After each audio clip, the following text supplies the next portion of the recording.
general nerdery. My brain is tired and I crave sleep, but it's podcasting time, friends, so here we are. Let's see how this turns out. Is sleep the fifth element? I meant to actually start that with my brain is mush and I declare sleep, so that desire... Let's see, I can do this. My brain is My brain is mush and I desire sleep. It only took me 4 tries. That's a great sign for how this episode's going to go. Welcome to General Nerdery, your podcast about liking things. I'm Zach. I'm Tyler. That's Steven. Oh, yeah, I'm here. I'm Steven. Y'all know who Steven is. He's here most of the time. Yeah, now. I don't even know what to say at this. I feel like my stowaway privileges are starting to creep. Yeah. Fair enough. How do we do this podcast? Oh, what have we been ingesting? Oh, God. Now I have to remember what I've been ingesting. We've only been doing this podcast for like 4 years. I can go first if you want me to. Please. I've just been watching a bunch of movies lately, mostly horror. A couple random rom-coms. I watched Miss Congeniality and Sweet Home Alabama yesterday for... God, I don't think I've seen... I watched Miss Congeniality on the way to like a Boy Scout bus, like Boy Scout camp on the bus. Like that's the one VHS they had. So like Of those two movies, it did not hold up as well as Sweet Home Alabama, which I was surprised by. I don't think I've ever even seen that one. It's really good. Huh, interesting. I do love Miss Congeniality. A lot of just kind of like very low-hanging fruit jokes and a lot of just like joking about body image, which it's a fucking comedy, a romantic comedy about a FBI agent going undercover at a fucking beauty pageant. Of course it's going to have that. But In like, the 90s. In the 90s. That really needs to be reinforced. yeah. Early 2000s. Really? But Okay. 2000 exactly. So Basically super the early 90s, 2000s. So super early 2000s. A bunch of horror movies. I watched through the first 2 Hellraiser movies. I hadn't seen the second one. I don't think they're for me. I think they're very incredibly well constructed and great practical effects, but not for me. Are you doing the horror movie every day for... I was going to try, but I'm just watching a bunch of horror movies at this point. I'm too fucking lazy this year. But I watched Carrie 2, The Rage, or The Rage, Carrie 2. The Rage, There's Carrie a 2, second yep. Carrie movie? Yeah, it's bad. It's not terrible. I enjoyed it more than Carrie? It's a funner watch than Carrie. Yes. Yes. I realized I don't care for the first Carrie movie, the Brian De Palma Carrie movie. It might be my least favorite Brian De Palma movie. I like that oneer when you actually get into the prom.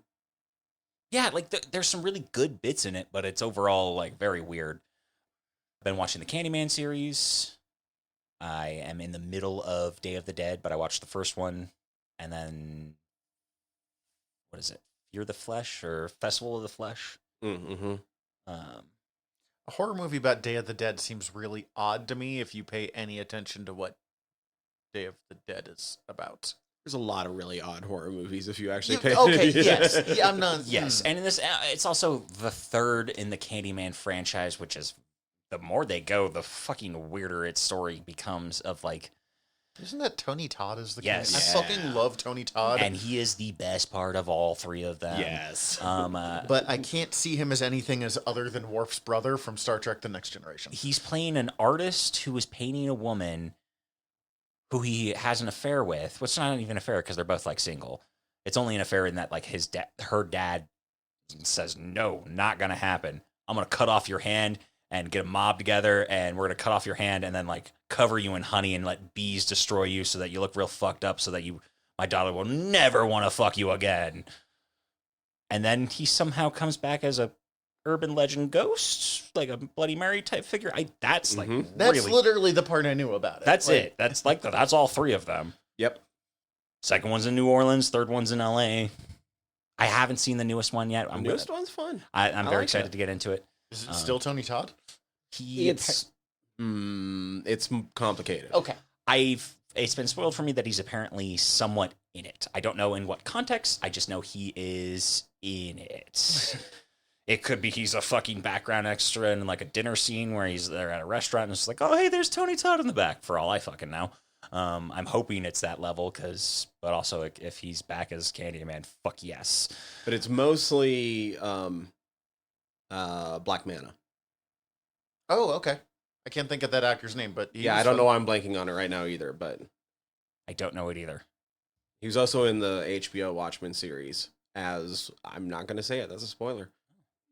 I also watched The Endless after a recommendation from Fried Squirms, which very much fucking loved. Very enjoyed that a lot. I had already seen a movie they had made before called Spring and want to check out more of their stuff now. Yahya Abdul Mateen II. That's it. Sorry, it was just going to bug me. Thank you for looking that up because none of us were going to guess that. And that's about it. I watched a couple other things. I watched Totally Killer, that new Amazon. Back to the Future meets slasher movie. Mm-hmm. Girl. Her mom was a final girl essentially in the 80s, essentially. Oh, I heard of this. And gets killed in her current time, and then her friend's building a time machine, and she is trying to escape from this murderer and goes back in time and meets her parents and changes stuff. It's really funny. It's fun. It's a good horror comedy. And that's what I've ingested. I have very little. I was about to say I have so little this time around. Now that I've been sitting here thinking about it. I got one more. Yeah, I'm nearly done with Chuck. Oh, I know I've talked about that the last time I was on. How far are you in season 5? I'm in season 5. We're in the last 3 or 4 episodes. Oh, so when it's just gonna really go off the rails. It's already started to go off the rails. It's like, who the fuck is this guy you just set up as supposed to be like the big bad we've known about the entire time? Yeah, season 5 is an experience. Yeah. No, my last couple weekends have been a lot busier than they usually are. So I have I don't know, I watched one more episode of Ahsoka so far. Still have kind of the same opinion about it. I enjoyed watching it, but I can't tell you a fucking thing that happened in that episode. How far in are you? 2 episodes. Oh, yeah, okay. It is, I think, episode 4, where it really is like, all right, let's get fucking going. And I mean, I was invested earlier, because again, Rebels. But I've watched the first 3 episodes of the latest season of Lower Decks twice because I watched it the first time and laughed really hard and then forgot what happened except for Moopsy. That's because Moopsy is one of the best things to ever happen in Lower Decks. Also, the name of that episode is I Have No Bones Yet I Must Flee. Yes. That's the most perfect name of an episode of a show ever, particularly a Star Trek show. Oh, that's such a good play on that reference. Yes. I love that. Otherwise, that's a really fucked up short story if you've never read it. What's the... Oh, it's I Have No Mouth, But I Must Scream is one of the most horrifying things I've ever read. Yeah, oh, okay. It's really unsettling. See, I had not even heard of that. It just comes across as a fucking, weirdo old school Star Trek title that's always just Flowers of Algernon in the past are blooming or something. I made that up, but it's not as far off as you would think it would be. Oh no, it's like AI becomes a cybernetic god because it becomes in so big of control of everything and has a handful of humans that it's kept alive to be its playthings. Oh, so Badgie's plan. It's real fucked up. It's real fucked up. Yeah. I don't like thinking about that story that much. It's that fucked up. Okay, moving on. Okay. I just like Moopsy, really. That's where we're at. That's grinding a lot. I love the game. I beat through the story mode and the new Mortal Kombat. I love a lot of the things they did, but now that I'm actually trying to unlock things for characters, the game fucking blows, guys. They expect you to play so much to get basic shit. Oh, yeah, you were telling us about this last week when we came by. So there's an exploit you can do in the season mode, where there's a fight where it's 3 fights in one. You have one timer, but it's supposed to be because there's a story attached. So there's these 2 students attacking you and then the teacher basically. Uh-huh. And so the students, just because of the stage design, they have much lower health, and it happens super early on in the story. So even if you get halfway through and come back to that level, it's super easy to destroy them because they have like super low health and shit.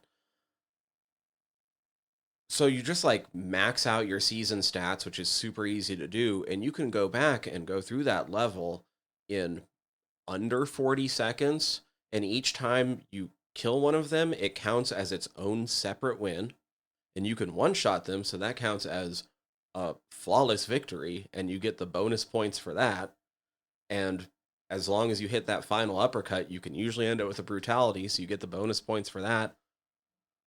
So it's a great way to farm, but it's... But yeah, we watched you do this for a little bit. You ran through that like a lot in not a lot of time. Each character has 35 mastery levels. I'm up to 30 with Smoke. I have close to 1,000 flawless victories. Oof. That is a fucking grind. So they need to rebalance this. Yes, that's fucked. Okay. Otherwise, love the game. Is there like... But fuck the grind. There's like no other mode or other way to get like... Not that fast. Not even close to that fast. Yeah. And I understand like creating scarcity in games and trying to like design it so that like the players have to choose how they're going to play and like literally make it so they can't get it all. But also at the same time with this, like I get it when you're talking like skill trees. That makes sense to me. Limiting like play styles. I enjoy that, but like when it comes to like aesthetic shit, that's dumb. That's fucked. Yeah, I had to get to level 18 before I even got like a costume with a hood for Smoke. Oh, and you really fucking hate his anime hair. I hated his hair so bad. He looks like fucking K-pop member in this. Anyway, that's like if they rebalance like the XP that you get some, love the game. Great, good to go. And I don't even mind if they make it a bit of a grind because they're expecting you to play across multiple seasons, and I understand that game plan, but this is too much of a grind. This is way too much. I got bored watching you do this. Like, yeah, it got pretty repetitive pretty quickly. Of like you were just one shot, uppercut. That just makes me stop playing. I'm also a pretty casual gamer, so yeah, and I get the grind in that. Like I did the fucking level grinding in Pokemon Go with like double XP evolution nonsense with the 3 candy evolution, like Pidgey bullshit. Like I had fucking 200-300 Pidgeys that I would evolve in an hour just to... I understand. Yeah. I'm familiar with the grind. I've done that. But fuck that. I do not miss doing that. Jesus Christ, I just had flashbacks. I know, I've given up on that. I'm nearly... I just leveled up, actually, and I don't even remember where I'm at in Pokemon Go, but I'm 40 plus. When I was like level 10 and doing that would make me gain like 3 levels, it was fun and worth it. But other than that, I guess since you brought up Pokemon Go, still just a lot of Monster Hunter now. Nice. I still haven't touched it. I think me and Marcus are at like almost 100 hunts together. Awesome. That's great. Love that. We're above 80, I know that for sure. But the grind on that has been a lot of fun so far, so I'll take that. It's been great. Yeah, I'm getting a lot better. I had a lot of like breakthroughs this weekend. Ooh, nice. Where like the grind just sort of paid off, and I finally like got some of the components I've been missing across a couple different armor sets, and was just like, woo. I am at level 47 now, but like to get to 48, I need 21 million XP. 87 hunts with Marcus. I don't think I'm ever getting back into Pokemon Go as you say those words, which makes me kind of sad. It's actually, I really think they've weighted it in a pretty a reasonable way. It takes me several months to get to the next level at this point, and I'm casually playing. Like I'm not grinding for levels and trying to like get there. Mm-hmm. But it's really extended like late game interest for me, which was a hard thing with Pogo. Yeah, no, but I will say I have consistently been playing. I dropped off for like a little bit of a year, like a little less than a year after a year or so into the original play, but then I've been playing consistently since. If you haven't been playing and trying to get back in, I feel like it's going to be a fucking nightmare. Yep, that's where I'm at. That's really overwhelming amount of like special field research and shit that's just like new that you don't know about. That is fun though when you do the like I catch one Pokemon and I upgrade like 6 different like researches. You're like, ooh, look at that. I'm fucking great at this game apparently. Good point. But it does, yeah. Both of these things are true. Then you start thinking about how far that means you're behind, and you're like, no. Mm-hmm. Yeah, that too. Yeah, I haven't done much this last couple weeks either. Like, it's just been anytime the season change happens from like, I mean, it's even just early fall to late fall is just tough. It doesn't matter like what happens. Days are It's getting shorter. It's getting colder out. I want to sleep more. I don't have time. I'm not getting enough sleep already. Yeah, But you know what? I want to interrupt really quick because I was going to get some really quality gaming in the other morning, and then I'm only bringing this up because I want to say 2 words. Those words are "fuck Nazis" because I had to hear that shit coming in through this fucking window. That's fair. If you are not from Missoula, some Apparently, Nazis though, it was a pretty decided national. Was thing. it? Okay. Yeah, is what I was reading. So some Nazis decided to protest the local Jewish community center. Yeah, I was literally sitting down to like get super sweaty and snap the other morning. God, I hate that. I'm sorry, not to just. Well, because if you hit 90, you get the 500 gold, right? And I'm like, I want my 500 gold. I get it. I just hate. I got down to get super sweaty on Snap, so I don't like that sentence. And I'm like, I have like 2 hours before Danny's gonna get here, and I'm gonna help him do shit all today. And then that bullshit started coming in through this window, and so fuck Nazis. I just wanted to be able to say it. Yes, please and thank you. We rolled by. figuratively, not literally. Don't fuck Nazis. Yeah, don't fuck Nazis, but fuck Nazis. Yes. Me and my buddy rolled by afterwards because there was a counter protest going on, and we wanted to, but they had left by the time I got off work. Mm-hmm. I guess they moved over to reserve for The courthouse. Yeah. Jesus Christ. There were a couple apparently. They were going on simultaneously, and I think they all just ended up at the courthouse, is what I was hearing. But also our local synagogue is right next to a international refugee and immigration aid center. A center office. So they were there as well. So just, really checking off all the boxes of being fucking terrible humans. And across the street from a grade school. Oh, yeah. Luckily, it was a Saturday, so there was no one at the grade school, but still, it was just like, there's too many. Yeah. I wish Nazis weren't a thing. Right? I will trade us losing the Indiana Jones movies for Nazis not being a thing. I mean, we still got 6 Days, 7 Nights. Harrison Ford's great. He's good in other stuff. We can lose those. I'm fine with that. We got Blade Runner. Also, Harrison Ford would be the first to lose the Indiana Jones movies for that. Yeah.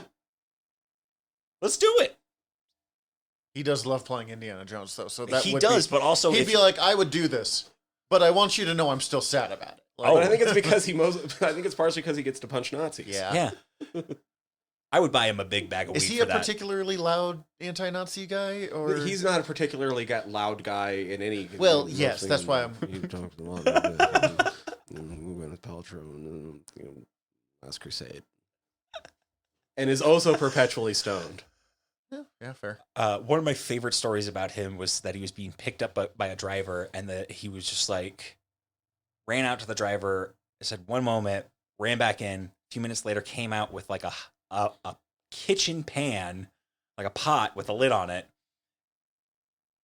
and he just like opens it and just like starts taking a hit off of it because he has a bunch of weed in it that he had heated up on the stove because he had no rolling papers or any peas. I don't know how this works. It probably doesn't. I feel like you might be just like pseudo vaping it at that point, but That's got to be what it is, right? It's essentially knife hits. Yeah. It's essentially knife hits, but with a fucking kitchen pot. And I don't know if it's true, but I really hope it's true, because that seems like a great Harrison Ford story. Well, isn't there the story about like Mama Cass from the Mamas and the Papas like being super excited when Star Wars hit it big? She's like, "Hey, that's our weed dealer." I didn't remember who did it. I did know that story. I do love Harrison Ford. Okay, my stuff though. Mostly it's been, and that's why it's the hard stuff to talk about, because it's always, the same shit over and over again. Almost done with Kim Possible. Just have the final season. Got through the 2 movies. I say got through like it's a bad thing. Forgot that Michael Clark Duncan voice acts a future cyborg version of Rufus the Naked Mole Rat. Oh, I forgot. No, that's not Michael Clark Duncan. That's Michael Dorn. Michael Clark Duncan voices the future top badass version of Wade the computer guy. We were just Right. talking about Michael Clark Duncan. Yeah. That's fucking phenomenal. They get both of the awesome Michaels in the same animated stupid movie. It is. I forgot they got him to do fucking Rufus the Naked Mole Rat. As soon as you said that, though, like that future design popped right in my head. I'm like, I remember Future Rufus. Worf is future Rufus. Michael Clark Duncan is. Yeah. Either way, it's great. I mean, you and I were talking about this. Michael Clark Duncan is an underrated actor. Just because he's the big, happy, muscly guy, and I think he gets written off as that. But, like. I feel like he got a Academy nomination for The Green Mile. Did he win? I'll take a look real quick. But, like, okay, so yes, I mean, there's the Green Mile, and he does amazing in that, but I think we tend to forget about that because we think of him as, like, in Daredevil, where he's great, or in But love him in fucking Whole 9 Yards. Whole 9 Yards, or Armageddon, where He got the nom but didn't win. Who won? just really making him do the research here. Or even he was in the Bones spinoff, The Finder, where he plays a like bayou lawyer helping out like this dude whose job it is to just like track down weird shit. Honestly, The Finder's not a great show, but it's worth watching just for Michael Clark Duncan being Michael Clark Duncan. Ooh, I love me a procedural of any sort. So like, If you like Bones, you'll probably like The Finder. Like, I really kind of liked Bones. Yes. I have trouble watching Bones because it was the show that I like used to get through a really bad breakup. So I have like hardcore associations of like particularly I'm pathetic point of my life. But I do love it. Michael Caine won for the Cider House Rules that year for actor in a supporting role. didn't see it. But, it makes I'm sense. not surprised It's- Michael Caine won. No, this, oh my God. It might have been a we need to give him a fucking Academy Award at this point. It's weird that we haven't kind of win for him as well. So Green Mile also came out in 99, which was one of those stacked years for movies. Oh, hell yeah, it was stacked. So there was just going to be like, so actor in Were supporting they role, just, it was like, Michael burning through Caine. stuff because of this new millennia? They just like, we got to get this shit out of here. But it was like Michael Caine in Cider House Rules, Tom Cruise at Magnolia, Michael Clark Duncan for Green Mile, Jude Law for The Talented Mr. Ripley, and Haley Joel Osment for The Sixth Sense. Fucking stacked year. Christ. That's a rough. I mean, like, on the one hand, you got nominated along those. You got to feel pretty good about it. But Oh you're yeah, like, like oh fuck. It's like- That's- to be nominated is truly an honor that year, and that like you're up. this is against not the someone- year where Suicide Squad won an Oscar, which I think it was for like sound design. So like even then, it's not necessarily a Yeah, bad it's thing, but definitely a technical one, but like it was still Suicide it's Squad. still Suicide Squad. Was that the Jared Leto one? Yeah. Oh damn, that's even worse. I thought we were talking. Suicide Squad, I would fight for, Oh yeah, oh yeah. but just plain Suicide Squad. Ratcatcher and Ratcatcher 2. Mm-hmm. Polka Dot Man. The fucking 4 seconds that we get original Ratcatcher that makes me fall in love with him forever. Made me cry both times I've watched that movie. Taika. Let's see. There's a few things that I've like just started and haven't had time to like get into, and it's killing me. Legendary, which is a comic book where I think it's the Fables guy. I think it's Bill Willingham, but I'm not sure off the top of my head. Took a bunch of like Dynamite properties. So it's like Green Hornet and Red Sonja and Vampirella, and I think the Phantom shows up, and he puts them all in a steampunk crossover world. Oh. And I've not read it, but it's supposed to be fun. And I mean, It sounds fun. it is really them cashing in on the tail end of the steampunk thing. It was like a year after steampunk peaked, but I don't really care because Get in while it's cooling off. let's have a steampunk sky pirate Red Sonja. Sure, fuck, I'll read it just based off those words. It doesn't even need to be in the fucking popular time of steampunk. No, for it's me. weird that it's Red sounds Sonja. fun. That none of that tracks are Red Sonja, but it's just like whatever it takes to get this made. And then I started, and I'm really loving this, The Black Bat and Domino Lady in Danger Coast to Coast by Ron Fortier, which is a terrible name, I admit. But The Black Bat and Domino Lady are old pulp characters like The Shadow or Doc Savage or stuff like that. And this book, it's a comic book, and Ron Fortier is just doing a bunch of short stories that may or may not be connected. I'm not sure. I've not finished the book yet. Of old pulp characters who aren't Doc Savage or The Shadow. So it's, the Black Bat, who is somewhere between Batman and The Shadow. Or the Spider, who's just a fucking lunatic of a character. Or Moon Man, who is a man that fights crime with, like, a white suit and a Mysterio orb head to look like the moon. That's cool. It's not, but it is.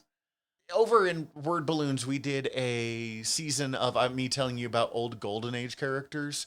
One, reading more about pulps has made me realize, like, oh, this is not them being completely wild. This is at least partly them just, like, imitating pulp comics or pulp writing of the time. But also, we're talking about doing another season of similar stuff, and I want to do pulp characters, and it might just be like all of the characters that appear in this fucking book, because each and every one of them are fucking buck wild. I guess that's about. I'm rewatching Book of Boba Fett with my buddy, who every time he hangs out, we watch an episode or two, so we're getting through slowly. It's a flawed show, but, like, I don't think it's as bad as it gets credit for. Yeah, I just feel like it's one of those ones where you look at it and you're like, this would be so easily better, though. Yes, I highly agree with that. And honestly, the biggest way they could have fixed that is not making it Mando season 2.5 and taking those episodes that they devoted to let's deal with Mando and Grogu, which is fine. Those are good episodes. They have no place in the fucking Book of Boba Fett. I wanted this to be about Boba Fett.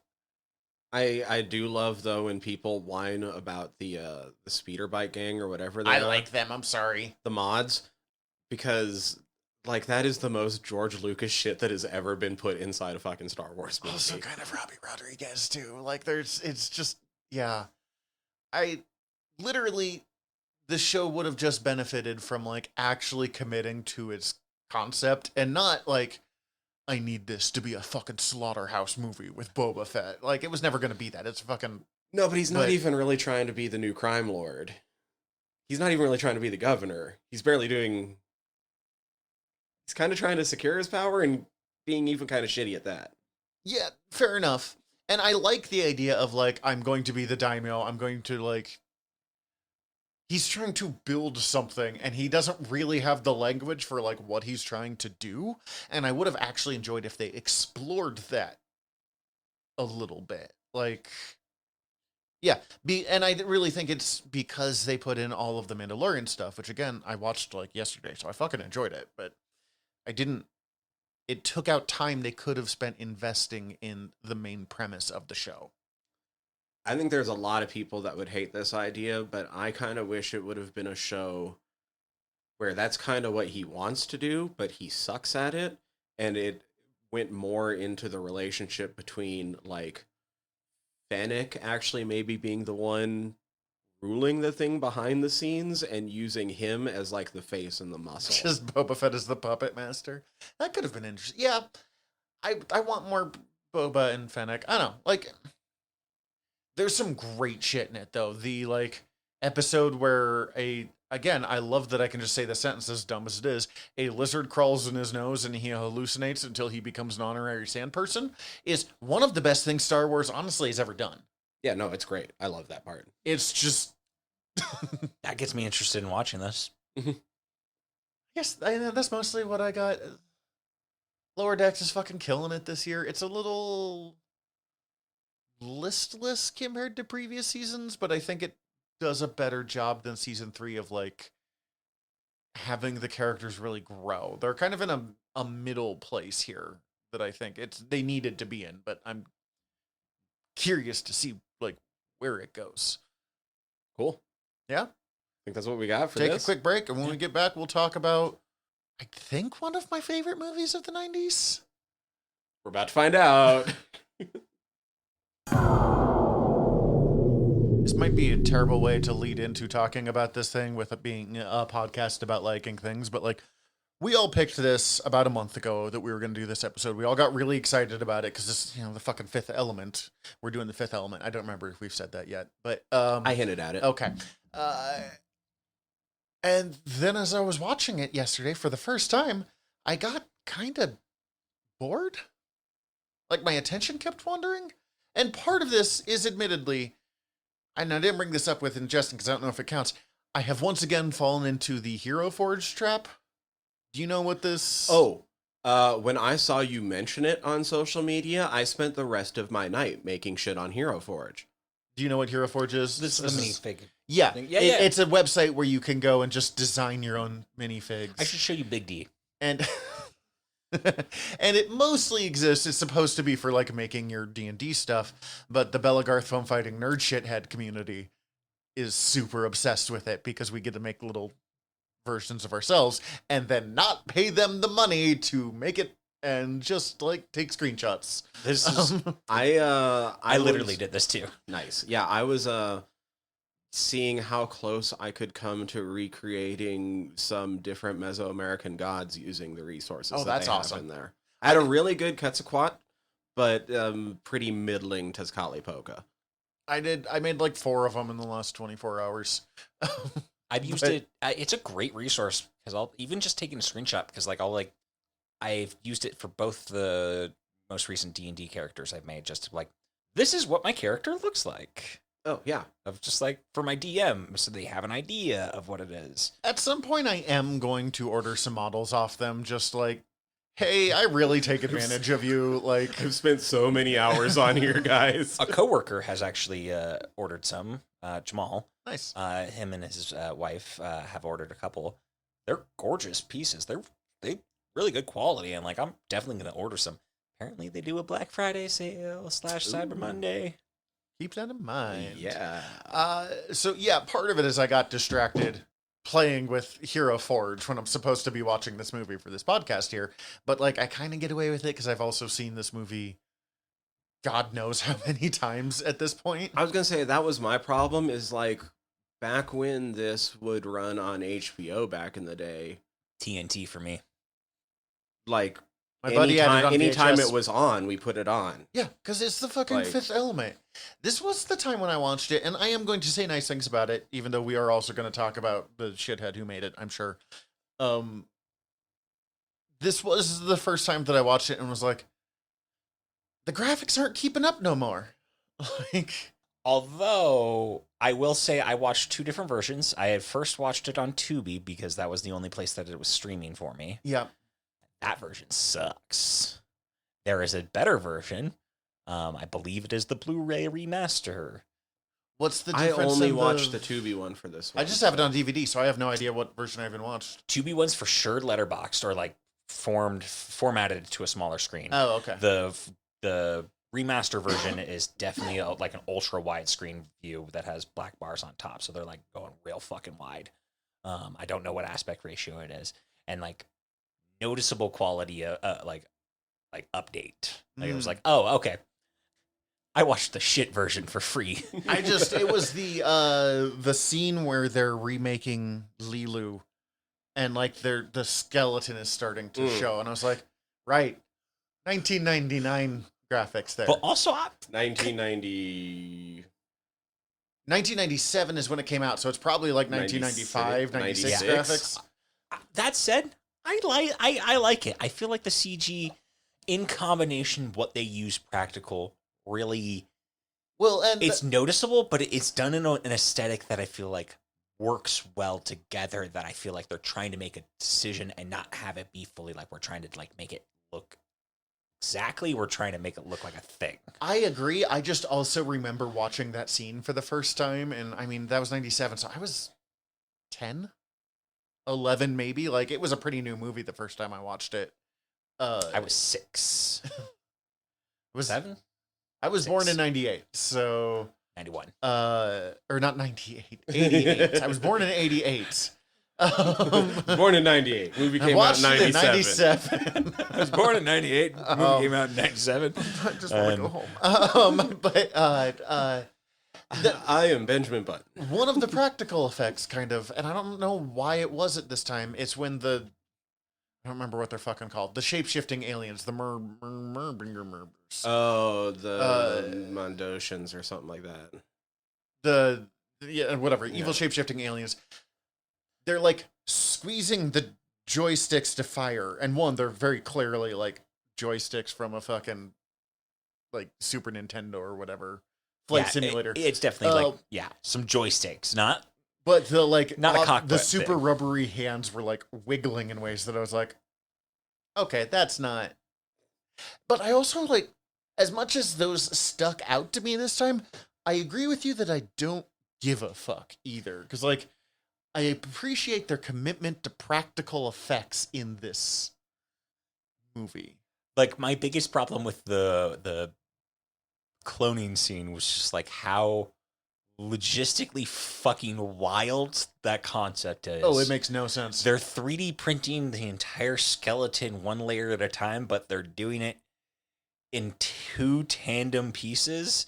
So they're like then like folding them into a complete skeleton rather than just like printing it one layer at a time. Feel like you're got way more chance to fuck up this way. I don't remember what the techno jargon was they used to like, and now we're doing a blah blah blah blah blah to encourage it to grow skin, and I was like, those were not words that made sense. Oh, we're bombarding it with greasy photon particles. That's it. Greasy photon particles? That's what it says. Greasy. Greasy. Oh, that's worse, because I heard like UV photon particles is what I thought I heard. And I heard greasy. Yeah, that's and like, so you're getting them with like the output of like a McDonald's, like out in the back. I mean, that's what would regrow my skin, though. Unfortunately, I don't want to just be like typical male pervert, but that might have. But Mila Jovovich in that scene might be the first time I saw breasts. And being like, well, I'm going to remember this for a while now. Definitely not the first time. My mom was very lax with nudity in the concept of like movies. Like, she was okay with nudity in movies from the standpoint of that was cool. Violence and like blood and gore, nah. But like people topless, sure, you can see some tits. That's fine. Fair enough. Women have them. It's a thing. I don't know. I feel like there must have been a different time that Backdraft. was a bit more for me. See, I think I had seen like Legends of the Fall before this. There's some nudity at the beginning of that. It's really not like important on my. I just remember being like, Die oh. Hard. What year was Showgirls? Specifically, there's like a poster that he passes like multiple times of a topless woman, as well as I think also you see a topless woman in the Christmas party. They're about to screw, and then like the terrorists come. Sorry, the sentences together. Which they're not terrorists. Anyways, this movie, directed by Luc Besson. You did some research on this. Do we want to get over the fact that Luc Besson sucks? So what limitedly I could multiple found, ways?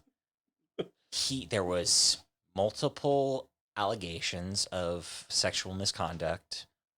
One specific rape claim that went to court and then was subsequently not dismissed because of a lack of evidence, as well as several other people who made claims, but nothing happened because of lack of evidence.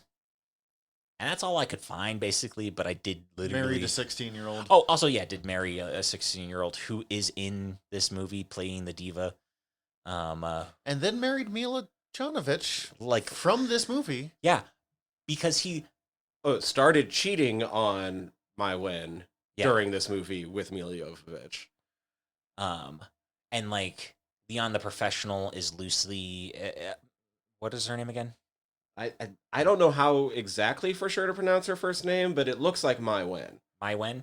That's what I'm gonna go with. That sounds better than Yeah. how I would pronounce it. But Maiwen claimed that the Leon, the professional, was loosely based off of their relationship because she was like 15, 16 when they started when they got married. When you were talking about it before, you said 15 when they got together, 16 when they got married, 17 when they had their first kid, and he was in his 30s. Yep, and he was like 32 when that Whoa. started. And subsequently, the adult relationship with a teenager is the premise of the loose concept of Leon. But he's an assassin, not a director, which is You didn't want to make it too on the nose. all the more better.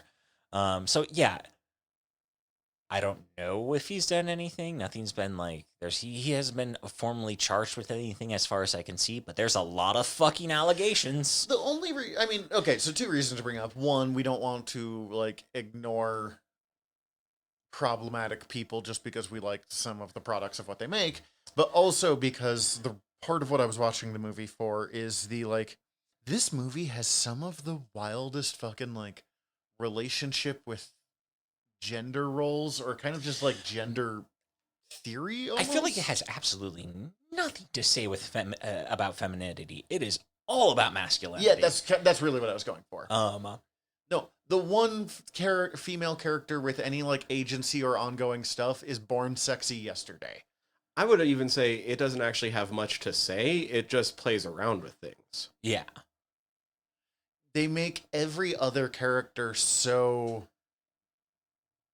I don't even know if it's anti-masculine, but like so feminine, so... I feel like...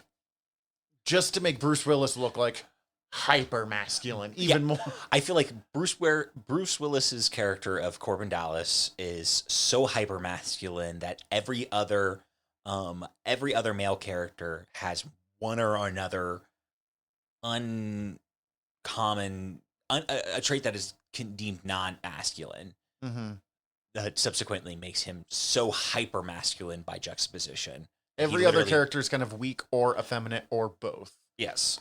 Or clumsy or... Mm-hmm. That's what I meant with like weak. Okay, yeah. I get it. Yeah, I read up on this movie more so on this watch, which was interesting. Apparently, Luc Besson started writing the premise when he was 16. That makes a lot of sense. So Luc Besson is admittedly super into 70s and 80s Franco-Belgian comics. Oh yeah, because he's super into like Valerian and shit. He basically did this That's because why he didn't know if he was ever going to do Valerian. Yeah, and he was supposed to do Valerian next, and then he didn't, and then he did it years later, and it sucked. I mean, yeah, it sucked, but I enjoyed it. And so that's also I why... will still watch it. And this is, like, watching it as a kid, never would have noticed this. Comes through and, like, slaps me in the face now as an adult, knowing some of these references. Like, the fact that Mobius worked on this. Yeah. That explains why all of the designs are absolutely incredible. Yeah, like, I was just reading up on this. Now I got to pull up the Wikipedia, because the costume designer was a fucking haute couture fashion designer who had just started his own line, like, in, like, own fashion house, like, the year prior to this movie coming out. No, so... Or something like that. I want to make sure I don't fuck up the name, because it's... I was actually going to bring him up as well. Jean-Paul Gaultier. Oh shit, I know that name. Yeah. Arguably the most in-demand fashion designer in the entire world at the time. And he designed every one of the costumes for the Lost in Paradise party, like every person in that entire... Yeah, and it's fucking great. I will say, like, whatever kind of... And he was on set, like, every day going over all the costumes. He made one jacket that apparently cost, like, several fucking grand. And I don't even know who has it.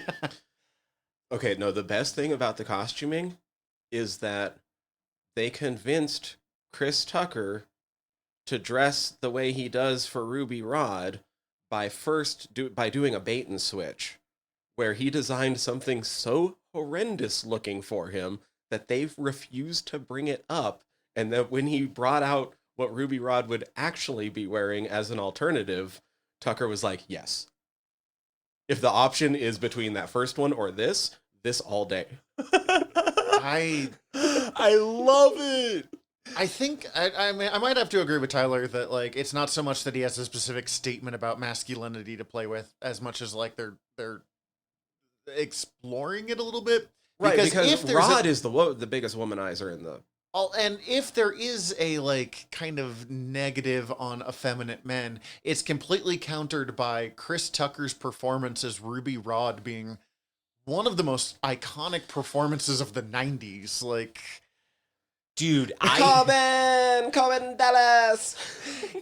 It's hotter than hot. It's hot. Dude, this is a movie that I quote without ever thinking about it. just as simple as so often. Like it's embedded. It's like, and it's 90% of it is fucking Ruby Rod. when he's annoyed, going bzz, bzz, bzz, I'm like, fucking. I've God, I responded punch to him in the people head, but like if things are good, like I've told them that it's super green before, just not even you've said it to thinking me about many it. times. Yeah, Same. It's incredible. Or even just his final bit of like they save the world and the like younger priest goes to celebrate and he goes, what's wrong with you? You're all crazy. I'm leaving, and then just leaves. And then just leaves. I'm like, Chris Tucker, you are perfect. Yeah. If you never did another movie, this is all I need to like enshrine you. But no, we got the masterpiece as Rush Hour after this. Yeah, we also unfortunately got Rush Hour 2, which I do not remember being good, but And 3 and 4. I never Did they saw do a fourth those. one? I feel like they did I a think fourth they one. did a fourth one. I don't think I saw the fourth one. I didn't see the third It one. was a series of diminishing returns. I definitely saw three. is the this first one's fucking Is great, this though. You're pre- right. Now I got to look up if this is pre or post Money Talks. Ooh, I don't know. Oh, another thing though about the casting that's just fun. So Gary Oldman doesn't like this. Oh, movie. he hates this movie. He did it so they would He accepted doing the role without ever seeing the script because Besson had helped fund one of his movies. Helped fund Nil by Mouth, if I remember right. Yeah. I learned for the first time that he's never in a scene with Corbin Dallas. No, never. You're right. They filmed completely separately. Was it because they hated each other, or did No, it just happen? Just happened that way. I just always wondered because Bruce Willis is legendarily difficult at times. No, so okay, Bruce Willis is legendarily difficult at times, and it does stretch back further than this. But that really started to hammer home more in recent years as his condition started to deteriorate. I don't remember what I can't he remember has, what he but has now, but I can't either. uh, Also, I never realized Luke Perry was in this because he's only in the very beginning, but gets a fucking a credit title with Luke credit. Perry. Wait, which one is and Luke Perry? Luke Perry. Oh, He's- and Luke Perry. He's the guy who's doing the drawing and taking tallies of every time they do the Aziz Light. That's the one I fucking do a lot. If we're talking quotes. Oh yeah, Wait, who the fuck is Luke Perry? How am I? not Reno 911. What is it? Beverly? No. Famous 90s TV show that I'm not remembering the name of, and my internet is going slow. He was diagnosed with aphasia Beverly- early last year. Although looking back on it, a lot of people are figuring it had started to have its effect earlier. That's one of the slow creeping. Beverly Hills 90210 is the one you're thinking of. Yes. And he was also later on in fucking Riverdale. Yep. Which, like, modern day Beverly Hills 90210. Riverdale's the most wild show concept. But And unfortunately, he has been full on diagnosed with dementia at this point. Yeah, no, he's and gone. is Bummer. not great. an in-law of my stepsister dated him briefly. So he went to like one family dinner or something where he was a giant douchebag. That is. Mhm. So I have no Bruce Willis story. It's just like a person who I met at my stepsister's wedding once. My Bruce Willis story is pretty fine. I was something like 10, 12, 13, somewhere in that range. We had just moved to Montana, and he was in Darby when we were living in Darby. Because there's There's Paws Up Resort. There's like Yeah. There's a bunch of. I think he owns a fucking town in or at one point owned a town essentially. Like he just owned a bunch of real estate and like funded an entire town. I think in Idaho. I could be wrong on that. Especially in Montana around like He Flathead owns- Lake, there is quite a bit of. He owns multiple businesses in Haley, Idaho. There it is. Oh. And he has like a bar that he Haley just turned sucks. into a blues bar or something. But like he was just in Darby, and my mom called me. He went into the candy store that my grandpa owned and my mom worked at, and he like was checking out some antiques a few doors down, and my mom was like, "It's fucking Bruce Willis," and she runs up and like doesn't run up, but like goes up to like say hi and is like, "Hey, do you know you're Bruce Willis?" Essentially, what are you doing here? This is Darby. He apparently, I wasn't there for this. So this is what my mom described to me. He jumps back and does like a little karate stance. It's like, "Ma'am, I know kung fu." Jokingly, of just Yeah. playing along, and then just like chatted with her and she says she loves movies and all this stuff. She calls me, says, "Get down here, bring something for him to autograph." I of course don't bring anything because I'm just fucking just like excited to go see Bruce Willis, and he had at this point gone to the hat store across the street, and I was just like, Hi, Bruce Willis. Can I get an autograph?" My mom gave me something from the candy store to have him sign. Yeah, he was nice. As much as my story was just he was a giant dickhead, like I don't fucking that. I was also No, a he's child, notoriously kind of a dickhead at times. So He like, says- but also like also notoriously kind of a good guy at times. Yeah. Like he has a lot of friends. Turns out people are multiple things, and it'd be pretty wild for him to just be an asshole to a random person in a candy store, and also a child that's just like, "Hi, Bruce Willis, I love you. Can I get an autograph, please?" That's an apparently Mickey Mouse was going for his autograph there. I was Mickey Mouse at this point. Full stop. Forgot I had met Bruce Willis when I would suggest When we started this story. Yeah. Was there a scene in this that like stuck out to you as particularly funny in ways that it might not have? I mean, like the scene that I didn't think was that funny when I was a kid, but I think is fucking like one of the best scenes in it is the fucking neighbor trying to rob him. Oh, see, When I I was a always thought kid- that was funny. When I was a kid, I was like, I'm not, whatever's going on. And then like watching it now, I'm like, this is comedic fucking genius. When I was a kid, I just loved the I am a meat popsicle and smoke you. Is that his neighbor? I thought those were two separate people. I thought that was his neighbor's the guy like who says "smoke you" and gets like arrested. Oh, I always But the- assumed the robber was the same. Oh no, I think the robber's somebody else. Oh, okay. Yeah. That'd be a really ballsy move to fucking just like, "Hey, I'm gonna fucking This rob my movie is neighbor." fucking wild, man. I mean, Like, it is it's- wild. It is very wild. This watch through for me, I finally was able to like pinpoint something and like articulate something that like it always was for me that I'd never been able to before because I just had never was able to put together everything so much. But I probably watched this movie for the first time around the same time I saw Heavy Metal, the movie, for the first time. Oh, and this is. I mean, This is basically the family-friendly version of Heavy Metal. they got sued. Because he's basically just Harry Canyon. Yeah. He's- Have you ever seen Heavy Metal? The first one, not Heavy Metal 2000, which is a fucking wild movie about Tarna. I don't know, but I think I've only seen Heavy Metal 2000. Okay, so the first Heavy Metal is a vignette of shorts that are all circled around a plot device, which is a little glowing orb. called and- the Lochnar. Sure. And it is one of the worlds is basically the character that Bruce Willis plays, like one of the main leads in it, including flying taxi cab driver. Yeah, he's I think it's the second vignette because you get introduced to the Lochnar before it goes into Mm-hmm. Harry Canyon.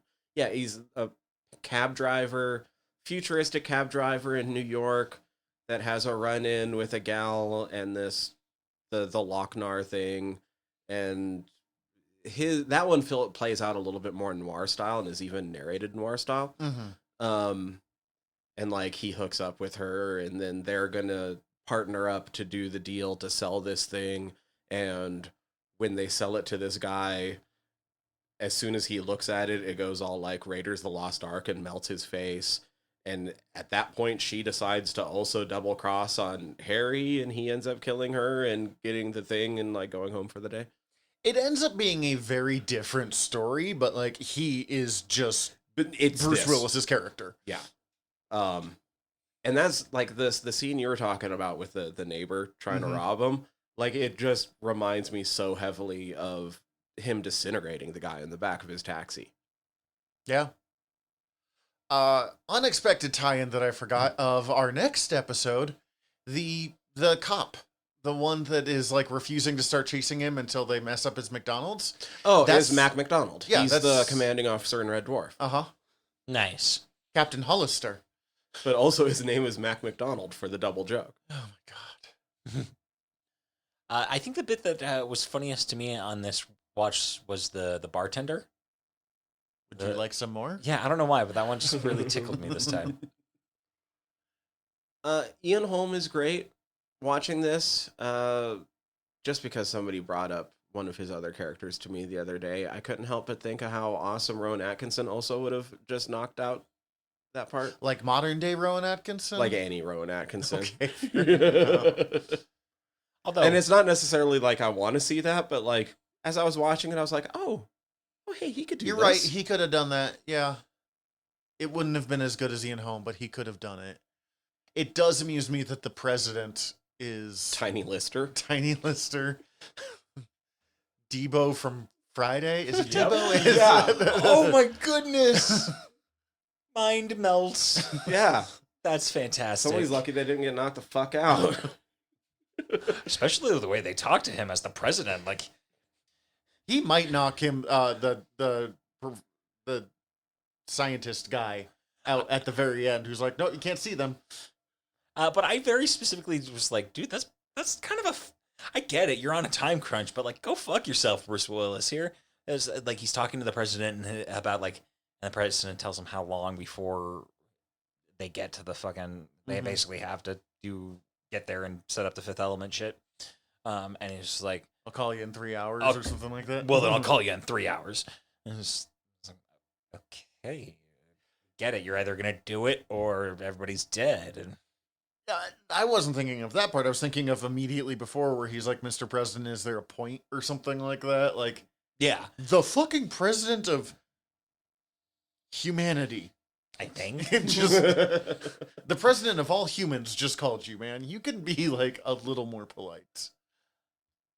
I also I very much enjoyed the aircraft crew blowtorching all of the parasites. Oh, right. What the fuck are these parasites? Where are they from? I have a feeling that those parasites are connected to the entirely scrapped B plot of the garbage worker strike that you only see pop up a couple times in the background.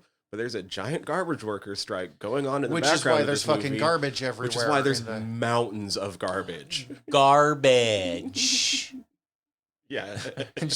Well, and apparently he's like, there's a heavy environmentalist theme to this movie because there's garbage in a lot of scenes. And you're like, that's not an environmentalist message. Like, you can't just put garbage in the scene and call it. I mean, it is like one of the only it's one of the few sci-fi movies that does allow like grime and stuff. Like, yes, and I like that, but but also fairly bright too. Like, it's generally like a lot of daylight. Mobius.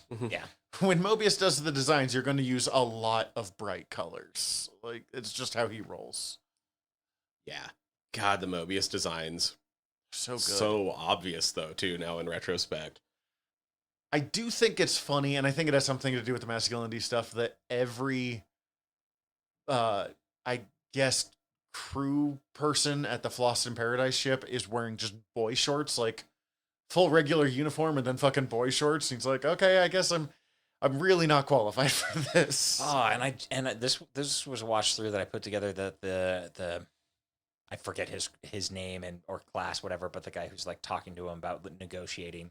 Where did he learn to Lee negotiate Evans. like that? Yeah. From Mouse Hunt.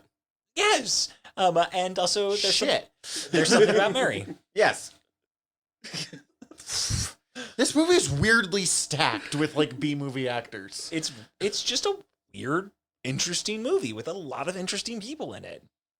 We actually found, and I found this after we said we were going to do this movie. So I just love how weird confluences like that happen. This movie is directly called into in the Blue Beetle movie. Because there's one scene where the Blue Beetle forms like a gun arm or whatever. It's the fucking gun that Zorg is showing off to the like... Is that the ZF-1? Something like that. It's got the That's- flamethrower and the missile launcher and the blah, blah, blah, blah, blah. Oh, It was my favorite scene as a kid. 100% Oh, same. The replay it was fucking mind-blowing. Definitely. And the fucking the flamethrower, the poison That darts. said, the ice thing is dumb. I did not like that. I'm not art. I just...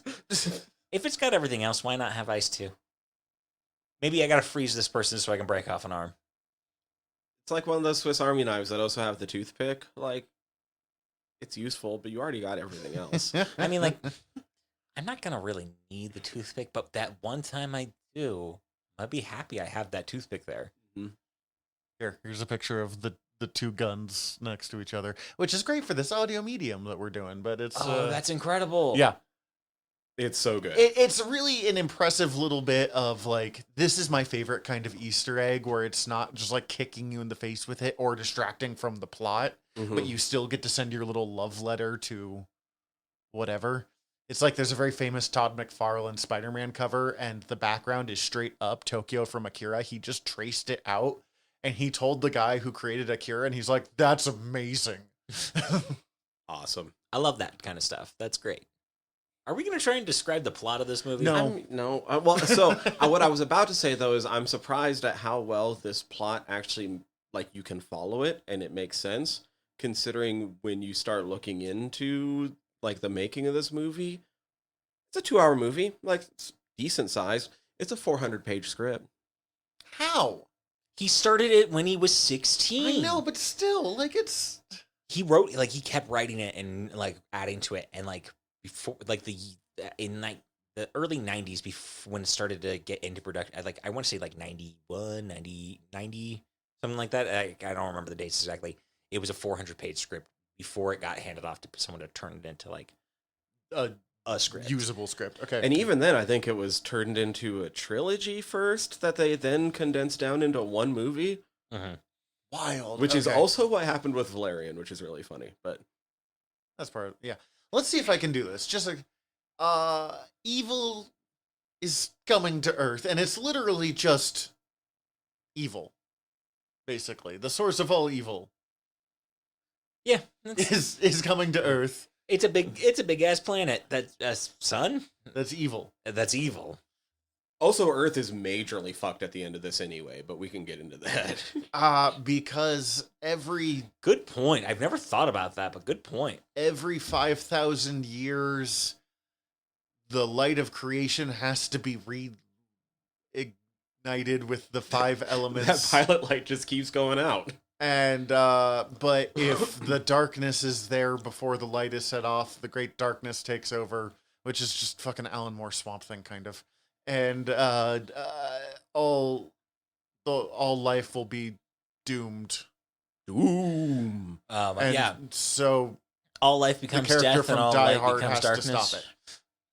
Along with Mila Jovovich, Who is born sexy yesterday. I'm sorry, I keep saying that, but it is the trope that really made me understand Do what you Born know Sexy what they're Yesterday setting is. up? Because I still don't quite. I've seen this movie a lot, and I don't know what they're fucking trying to do. Like, I always thought she was supposed to be a clone of one of these aliens, and it just happens that any of these aliens are fucking a perfect being.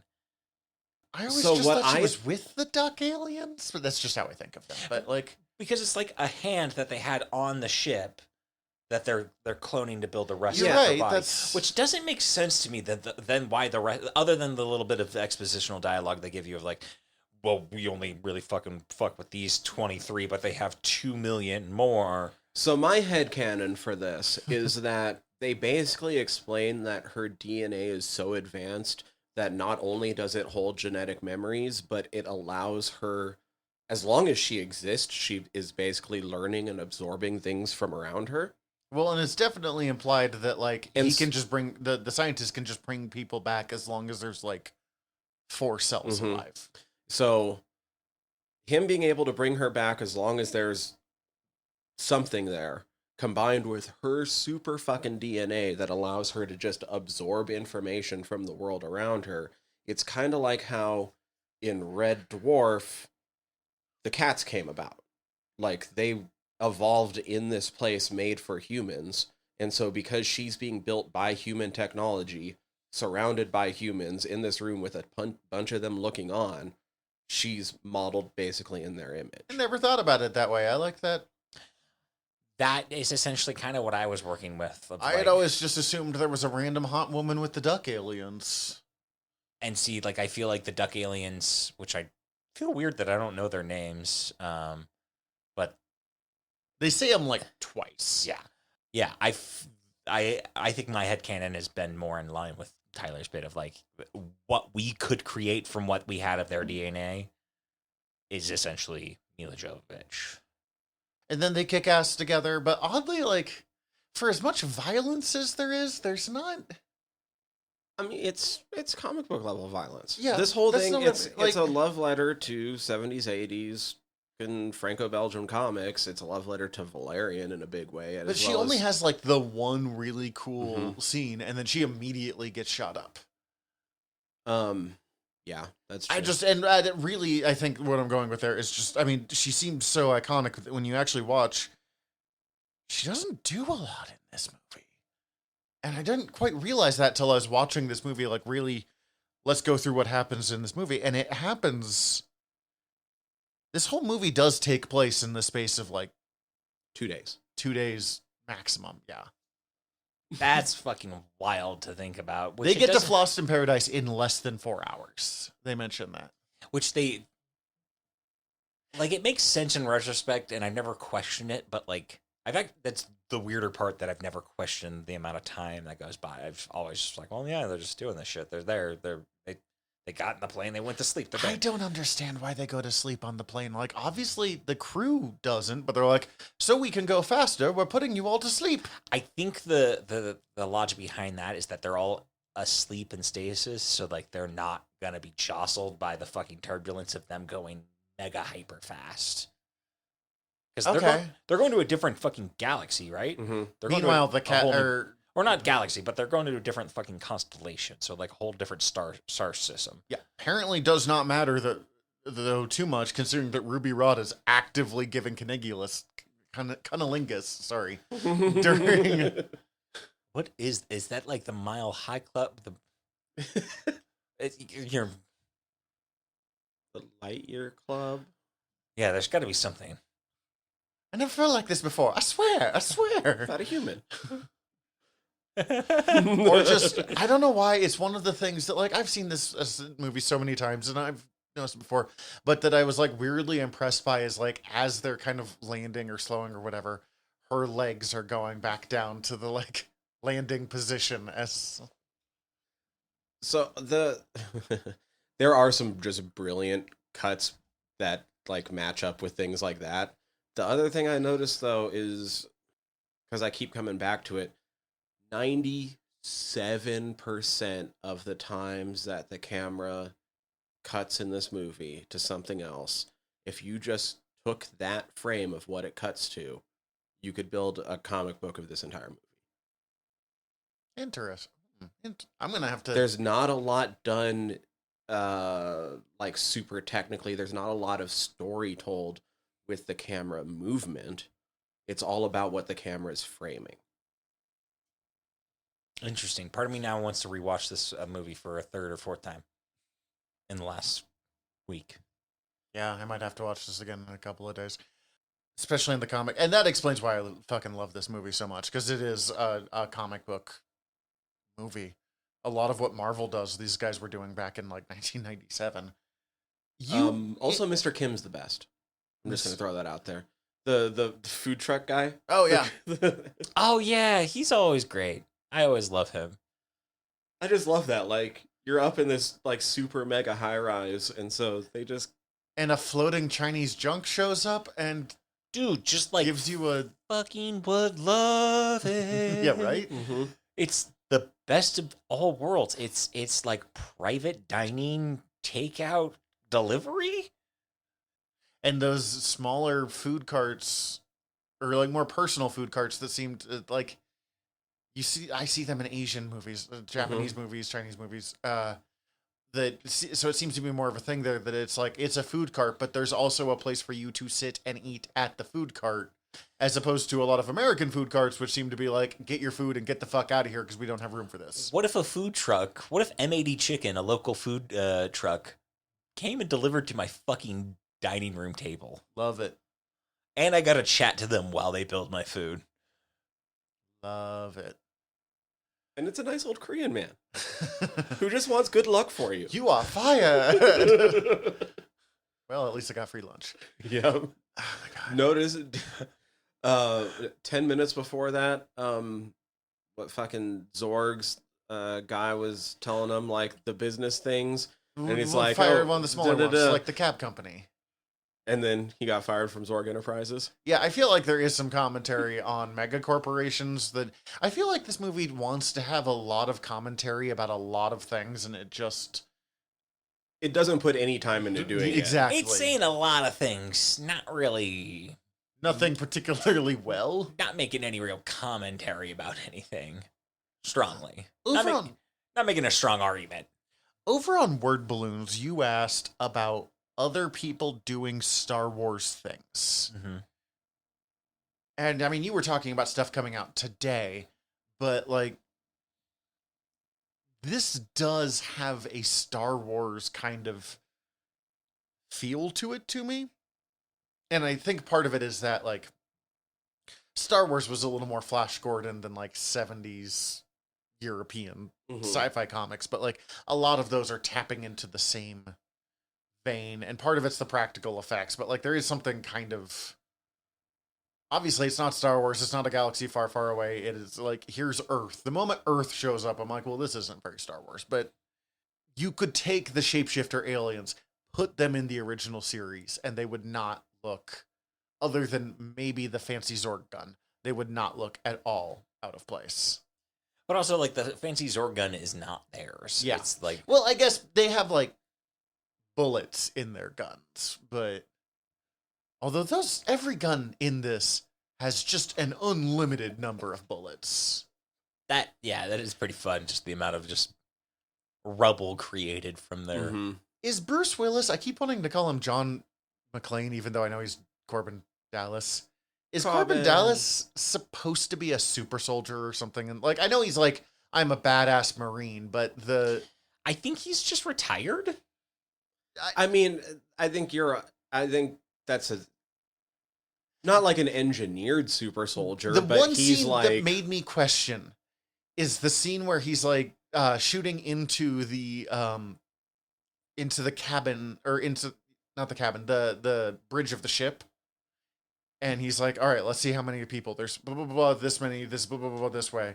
And then he just looks over and like shoots like 10 people in like 3 seconds and then relists it. And it's like, I know you're supposed to be 90s manliest of Mannington men of Mannington, but no, when I feel like he was when supposed he's to be, like, getting ex-special recruited. forces. yeah, there's or something. ex-special forces and there's whatever the fuck that scene was. And I think he's supposed to be like battle hardened. And I think the premise is that he's basically battle hardened for this future. I think After that scene, I think he could fight the Predator by himself. Like, when they bring up he was special forces and when they're recruiting him, his printout on like all the things that he's qualified to is do super long. is like comically long, and I think that's where it's supposed to be like, yeah, he's that good. And he's the only. I don't Did know. he just retire or did he get fired? He retired Good for him. after it destroyed his marriage, I believe. Mhm. I don't know why. You know how it is. Like every once in a while, you'll be watching a movie and there'll be one minuscule detail that will take you out of it. For whatever reason, while watching it this time, that was the one that I was like, really? That's the, like, I don't know. The magical fucking double-sided 3D printer or punching through the glass, like the unbreakable glass, which I'm pretty sure when you show her right before she punches through it, you can see some of the like outline of where the breakable part is. Or when she dives through the wall that is clearly tinfoil. Similar thing of when she's doing the like threatening look and they literally just have a tiger growl happening. Or that she'd be interested in Bruce Willis. What, with that bleach blonde hair, you think she's going to be able to avoid him in 1997? Ooh, good point. This is like peak Bruce Willis. I mean, he still has hair. So he's doing better than I am. Although, I don't know. I think I like him bald. Also, completely unrelated. Tyler, are you trying to decide who you think peak or what era is peak Well, Bruce Willis? I am trying to decide what era I think peak Bruce. Well, I mean, I think most people are going to say Die Hard, but like, I think But which one? probably the first one. I don't know. I kind of like the rugged nature of his look in Live Free or Die Hard. But I the only don't thing- like it in Die Hard with a Vengeance. no, the fourth one, the fifth one. I thought that was Die Hard with a Vengeance. Let's see. There's Die There's Hard Die 1, Hard. 2, 3. There's Die Hard 2, Die Harder, Die Hard with a Vengeance. Oh, okay.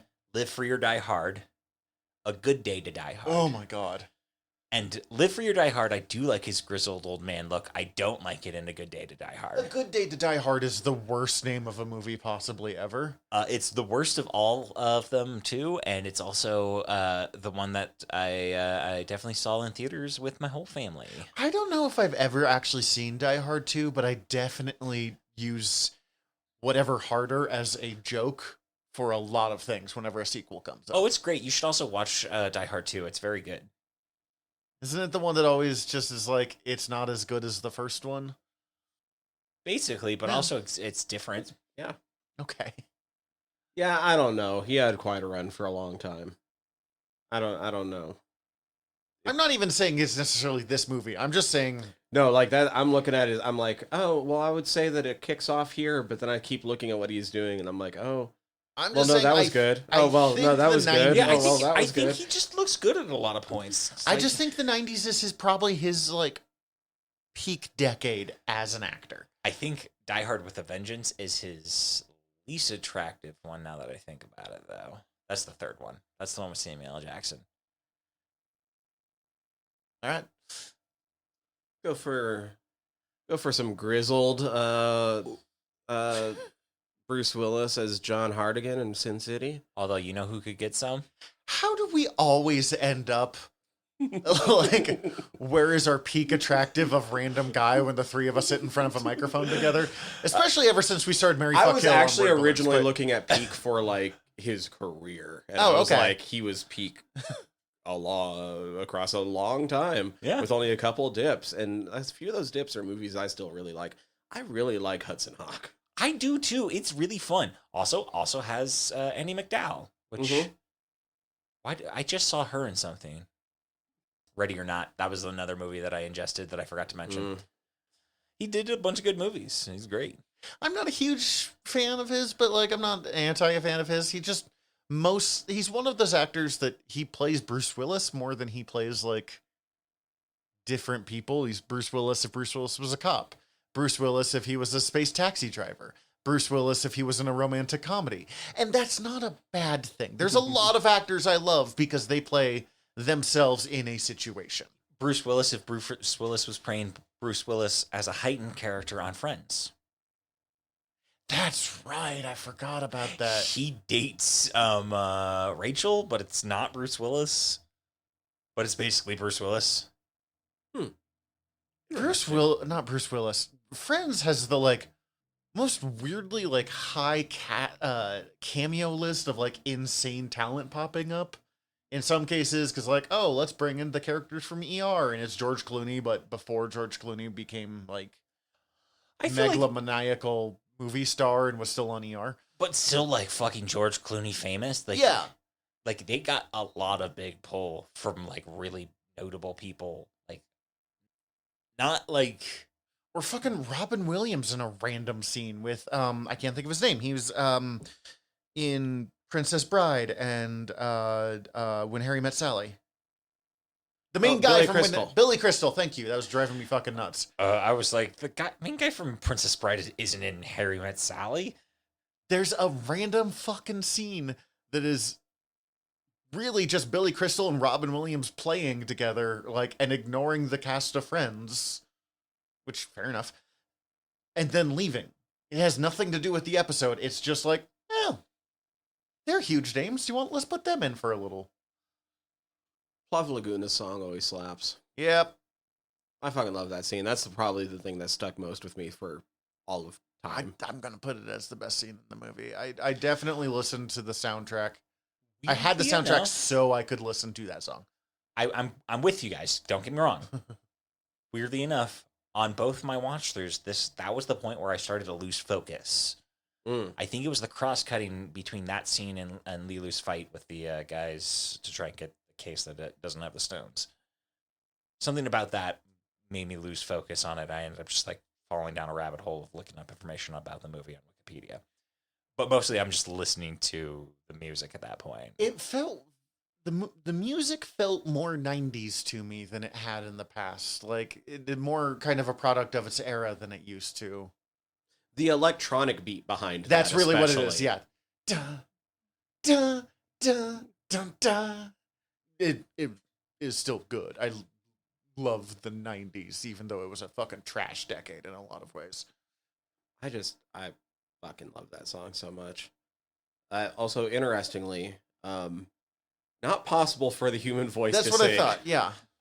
You can get like one of the top 10 opera singers in the world can get like 98% there. But it is literally impossible for the human voice to do some of the things that does. All the notes were sung, but then they were digitally spliced together in that way. That's what I thought, yeah. It bums me out now that I know that was his wife that he was cheating on with Lilu. Oof, that sucks shit. I don't like that at all. Infidelity. Damn you, Luc Besson. Stop ruining The Fifth Element, Luc Besson. You made too good of a movie. Yeah. I guess this movie is wildly divisive with like critics, which is weird. I always think of it as like this absolutely beloved movie. Same. But it also was nominated for Razzies. And it got a lot of like best of the worst. It was nominated for Razzies? That's what I was seeing on the Wikipedia. I didn't see what it Shit. got nominated. I gotta take a look at which ones. Yeah, I couldn't find that, but I also I wasn't straying too far because we're recording. I didn't This care might enough. be the episode where we have like, let's pause and go to Wikipedia more than we have any other episode combined. Oh, Mila got the nom for Worst Supporting Actress in 1998. That's the only Golden Razzie that I got. That's bullshit. And she lost to Alicia Silverstone in Batman and Robin. Okay, that is deserved. But she also was worse, was considerably bad in that. Like, I don't get why. Like, that seems like fucking harsh to nominate her at all for like that role, because I don't think she did. I feel like Mila Jovovich did a fairly good job with Lilu. Yeah. Yeah. I've bought a fucking multi-pass, like 3D printed thing that I put my COVID vaccine card into just so I could go multi-pass. Yeah, dude, that's somehow something I want to quote yet can't do enough. I've known I've somehow forced I think of it a not insignificant amount of times that I have to show my driver's license to something people. about the cadence of the Lilu Dallas multipass. Lilu Dallas multipass. I was looking at the wrong Razzies, though, to start with. It was actually at the 18th annual Golden Razzie. And see, I was started looking at the 21st instead, so I went the other direction. This is just as interesting as looking at some of the other things. I'm like, oh, but I liked that movie. But I have terrible taste, apparently. No, it's just that the Razzies kind of suck shit. The Razzies kind of suck shit, and also, like, it's Some of these, though, I'm like, no, I get it, though. Yeah, Batman and Robin. Yeah, there's a lot of Batman and Robin on here. Yeah, like, 11 Batman and Robin noms that year. Friend of the show, More than Speed 2 Cruise Control somehow. Friend of the show, Yui fucking loves 11 Batman and Robin, nominations. but like, that's the kind of thing. It's okay to like bad things, and movies that are trying to be campy on purpose. So Batman and Robin, this, Sin City, tend to be, and I don't think Sin City did Razzie stuff, but like tend to be Razzie bait. Yeah. Oh, Chris Tucker also got nominated for Oh. well, also yeah, that answers my question too. Money Talks came out the same year as Fifth Element. Okay, yeah. Busy year for him. Chris Tucker in Fifth Element and Money Talks as Ruby Rhod and Franklin Hatchet was nominated for Worst New Star. Fuck yeah. off. Yeah. Terrible. Also nominated for Worst New Star, the animatronic Anaconda in Anaconda. Okay, fair enough. And also, who won that year? Dennis Rodman for Double Team. I forgot he did a movie. Oh yeah, a couple movies. Oh Like, my god, Rodman. When you actually hear the winners of them and like I was like, oh, okay, yeah. I think Some of it's these one are those just where- funny though. Howard Stern in Private Parts as himself. Didn't Howard Stern even hate Howard Stern in I Private think Parts? so. So some of them feel like they're very like aware, but also some of them just feel that feels like mean to Chris Tucker because like one, I love Money Talks.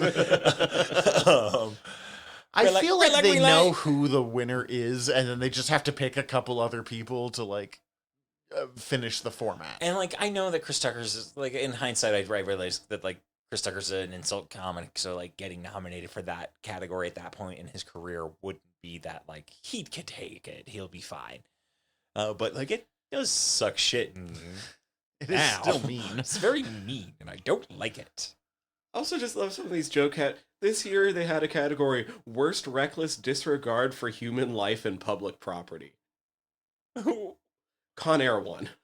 Oh well, yeah, that makes sense. They fuck up the strip and that whole fucking. Over Batman and Robin, Lost World, Turbulence, and Volcano. Batman and Robin does turn a bunch of shit to ice. Yeah. I don't know if we have. Good movie. Yeah. Fuck off, critics. Great movie.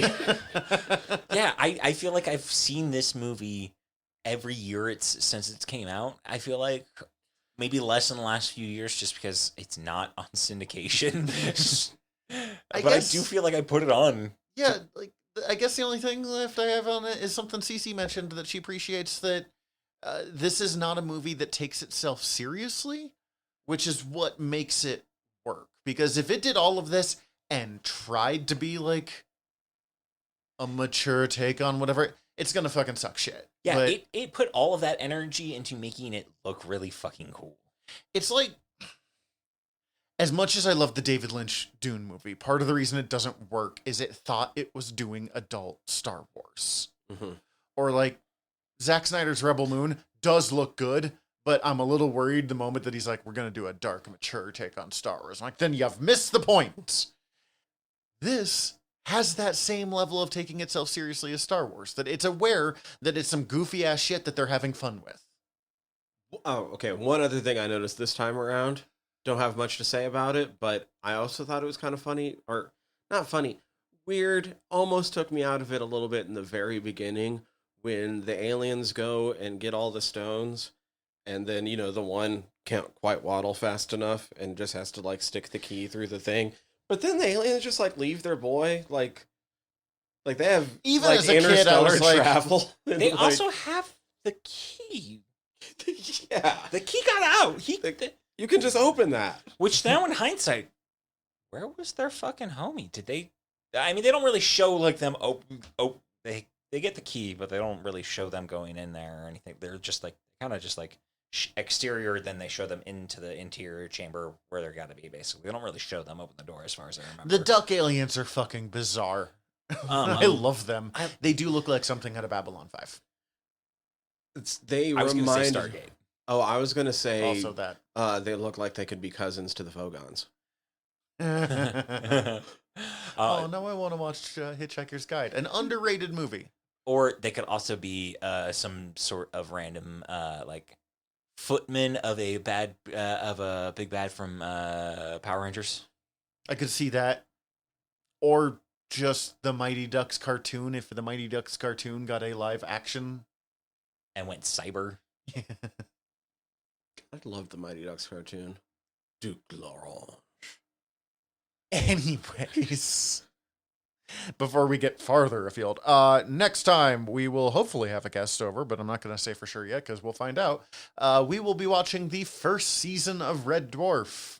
We've been talking about coming back to Red Dwarf since we filmed that first one in 2020, and we're going to redo some of the episodes we did before, so that'll be... Whoops. But we'll be doing the whole first season, so it should be a lot of fun. In the meantime, we're your Generals of Nerdery. I'm Zach. I'm Tyler. Dismissed. Hi, everybody. General Tyler here. If you like the show, please hit subscribe however you're listening to us right now. Also, if you could rate and review us however you're listening to us right now, or preferably over at Apple Podcasts, we would super appreciate it, as the whole world is ran on algorithms, and we want to be all up in them, getting our voice out to more places. Also, tell your friends. We always appreciate that. If you want to get in contact with us, ask us questions, give us comments, email us generalnerderypod@gmail.com. You can also contact us through our website, www.generalnerdcast.com. While you're there, check out all of our back catalog, or click the links up at the top, as we are part of the Earworm Podcast Network. Go check out all of our sister shows. We're involved with most of them, so if you already like listening to us talk, it might be in your best interest. And if you want to check out everything from the network, head over to earworm.com, EARVVYRM.com. We'd super appreciate it. Love you all. Have a good one.